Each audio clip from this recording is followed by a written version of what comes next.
हाँ, hello students. Last class में बेटा हम लोग पढ़ रहे थे चार्ल्स लॉ, ठीक है। और अब हम स्टार्ट करेंगे आज थर्ड लॉ है हमारा गैलुशेक लॉ, ठीक है। गैलुशेक लॉ, ये जो गैलुशेक लॉ है इसे टेम्परेचर प्रेशर रिलेशन बोला जाता है। टेम्परेचर एंड प्रेशर रिलेशन बोला जाता है। इसका सिंपल सा मीन ये हुआ कि अकॉर्डिंग टू गैलुशेक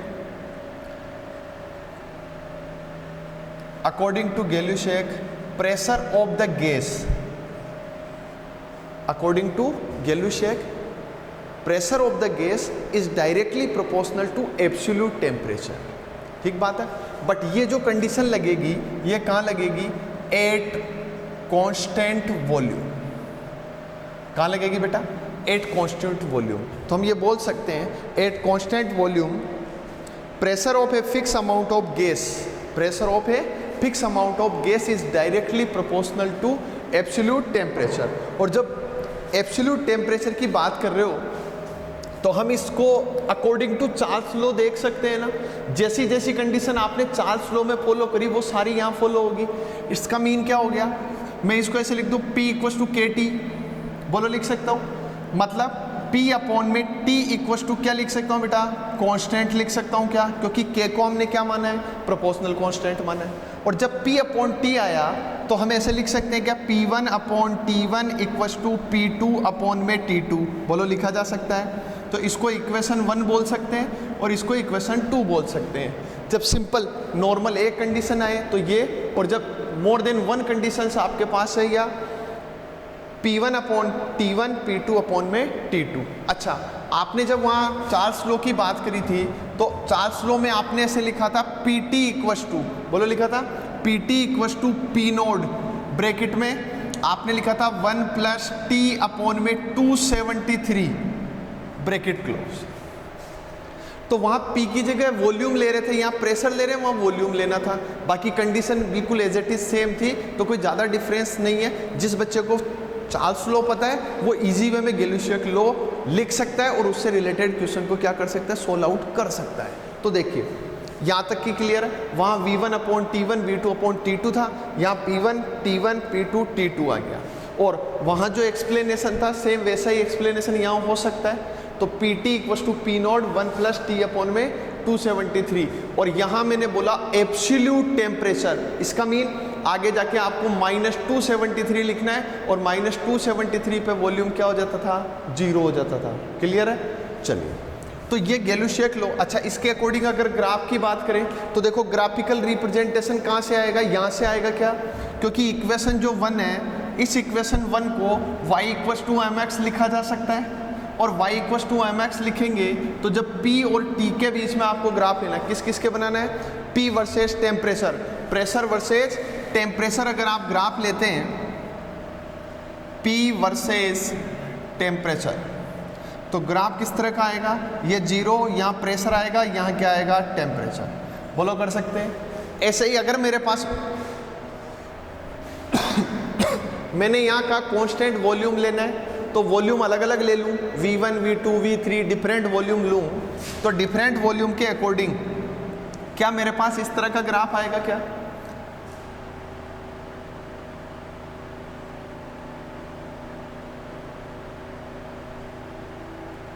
ये लो, यहाँ P लिया, यहाँ T लिया, यहाँ 0 लिखा, इसको मान लो V1, इसको V2 और इसको V3 दे दिया।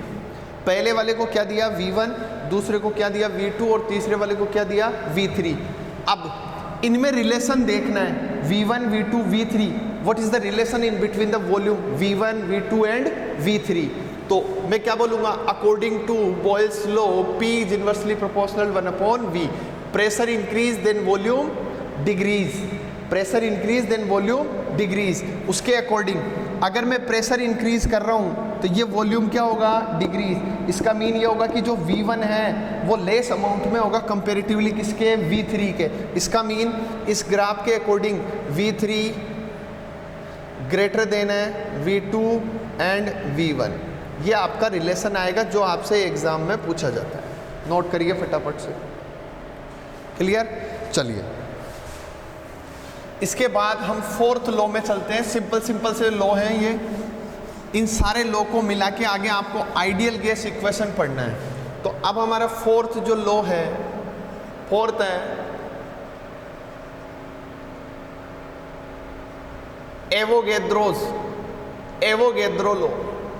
फोर्थ क्या है? एवोगैद्रो। और जो एवोगैद्रो लॉ है उसके अकॉर्डिंग हम ये बोल सकते हैं, देखो 1811 में एवोगैद्रो ने एक रिलेशन जो था वो इस्टेब्लिश किया था। और जो रिलेशन इस्टेब्लिश किया उस रिलेशन के अकॉर्डिंग क्या था कि equal volume of A guys have equal number of molecules. Equal volume of guys have equal number of gaseous molecules. इसका मीन ये हुआ कि V जो था V, इसको हमने वॉल्यूम माना। जितना वॉल्यूम आपके पास गैस का, अगर गैस का वॉल्यूम इक्वल है तो उसमें जो नंबर ऑफ मॉलिक्यूल्स हैं वो नंबर ऑफ मॉलिक्यूल्स भी क्या होंगे? इक्वल होंगे। मतलब equal volume of gas contains equal number of molecules. बोला जा सकता है। या इसके अकॉर्डिंग हम लॉ इस्टेब्लिश कर लें तो हम क्या बोलेंगे? According to Avogadro law. ये तो एक रिलेशन दिया उन्होंने, इसके अकॉर्डिंग लॉ क्या था? तो हम कहेंगे according to Avogadro law at constant temperature and pressure. According to Avogadro law at constant temperature and pressure definite volume of gas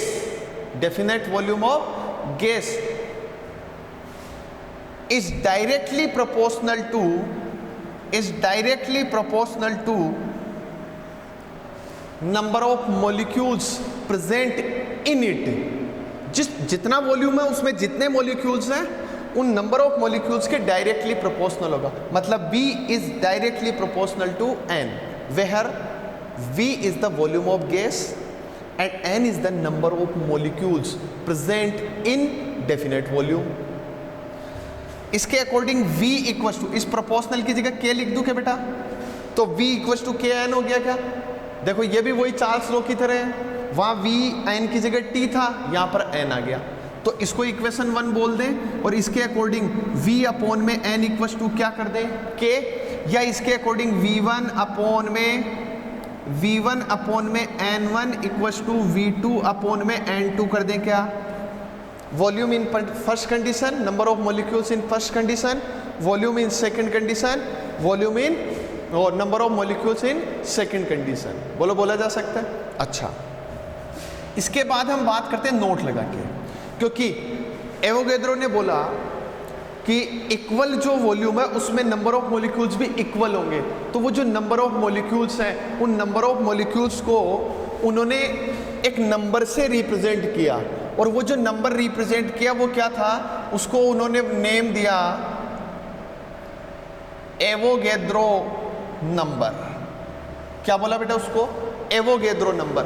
और ये जो एवोगैद्रो नंबर था ये 6.023 इंटू 10⁻23 के इक्वल था। और इसको आपको लर्न करना ही करना है, क्योंकि आगे हम कई सारे न्यूमेरिकल्स पढ़ेंगे या केमिस्ट्री के कई सारे चैप्टर्स ऐसे आएंगे जिनमें आपको 6.023 इंटू 10⁻23 इसको यूज में लेना ही ले। क्लियर? हाँ, तो नोट क्या हो गया? नोट हो गया the number of molecules in 1 mole of gas, the number of molecules in 1 mole of gas, in 1 mole of gas is 6.023 into 10⁻23 and this is known as Avogadro number. This is known as Avogadro number. Clear? एक note तो ये है जो आपके लिए important. अब second note की बात करें इस लॉ के according. According to Avogadro law mass of gas is directly proportional to the density of gas। क्या बोला मैंने? अकॉर्डिंग टू एवोगैद्रो लॉ मास, या मास की जगह बोल सकते हैं मोलिकुलर मास बोल दो। According to Avogadro law density of a definite volume of gas is directly proportional to its molar mass. Mean ये जो m है इस m को हमने बेटा मोलर मास बोला है। क्या बोला इसको? Molar mass. And what is the density? d density of gas. Clear? Density of gas. Okay, अब देखो ये आपको लर्न करना है, बट ये आया कैसे? How you can explain that? What is how you can explain that m is directly proportional to d for any type of gas? ठीक है, तो we can explain m is proportional to d according to Avogadro। और Avogadro law के according आप क्या बोलते हो? आपने बोला v is proportional to n, v equals to k n। बोला what is the n? n is the number, n is the mole of gas, और n mole of gas है तो मोल को आपने कहीं ऐसे लिखा था क्या? अमाउंट इन ग्राम अपॉन में ग्राम molar mass. Amount in gram upon gram molar मास, ये मोल की डेफिनेशन है। और ये जो ग्राम है इसको m से रिप्रेजेंट कर दें, m for mass, and gram molar mass represent by the capital M। It means m upon capital M। चलो यहाँ आ जाओ, v equals to k small m upon में यहाँ क्या आ गया? Capital M। क्लियर? अब ये इसको इधर ले जाऊं तो क्या हो गया? इस v को इधर ले लूं, कैपिटल M को इधर ले लूं, तो capital M equals to k small m upon में v। और what is the small m? Small m is the mass of gas. And what is the v? तो v is the volume of gas. So we can say that m upon में v, ठीक है, mass upon volume is known as density. d equals to m upon v। Clear? और d equals to m upon v, it means m equals to k d, और m is proportional to d because k is the proportionality constant. Clear? बोलो, कर सकते हो? Okay. और जितने graph आपने पिछले वाले लॉ में बनाए उसके अकॉर्डिंग यहाँ सारे ग्राफ यहाँ बनेंगे। तो मतलब आपको एज इट इज वैसे ग्राफ यहाँ फ्लोट करने जो अब तक आपने बाकी लॉ में फ्लोट किए थे वैसे ही।